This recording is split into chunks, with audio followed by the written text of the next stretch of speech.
มื้อนี้กูมีประเด็นเด็ดสิมาเว้ากับพวกซูมื้อนี้จักมึงคือมีเวียกอีช่างมาเปล่าไม่ใช่เรื่องไม่ใช่ราวบักหาย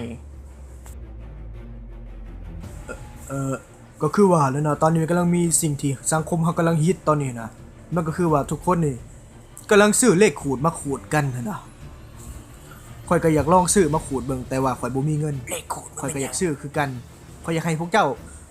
มึงเอาเงินกูไปแถวเฮียนขี้เขาก็คล้ายคือกัน ขอบใจหลายเสี่ยวแม่นคนเจ้าตอนนี้ก็เต็ม Facebook ก็ย้อนนั่นนี่แหละข่อยจึงอยากมาปรึกษาพวกเจ้าหั่นนะ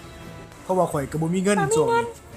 เคยเป็นยงแล้วว่าให้แล้วแล้วบ่มีเงินแล้วอย่ามายืมเงินของเจ้าไปซื้อออกเงินกันซื้อมันจะถือ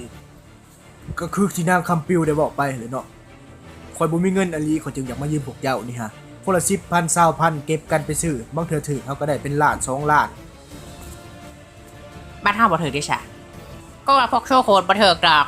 เขาโคดมันบ่กระไรใบยังบ่ได้จักใบเอาบักหามึงกูเอาหยอกที่ชื่อกูอยากชื่อขนมโอ้ย มึงบ่ต้องซื้อดอก คันมึงขูดเธอกูให้เต้ปากกูเขาขูดเปิดบล็อกไอ้ร้ายอย่างบ่ เอาก็ค่อยๆเว้าไปเลยเนาะซะเนาะคันผู้ใดมี 10,000 20,000ก็เก็บมาให้ข่อยก่อนข่อยสิโฮมเงินไว้เพื่อไปซื้อเลขหวยเลขหวยมาขูดบางเทื่อเฮาได้เงินหลายผู้สาวคนนี้เราเป็นคนขายเลขนะคันเห็นหน้าเราแล้วก็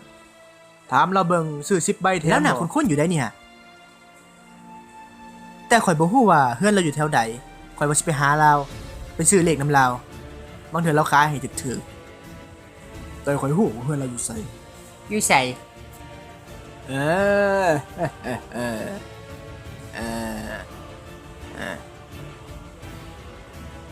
โมเมนต์สาวกิโลอีกแม่นบ่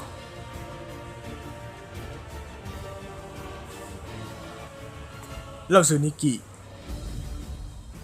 เพื่อนอยู่ท่าสโนว์ คอยไปบ่ได้อะลีใด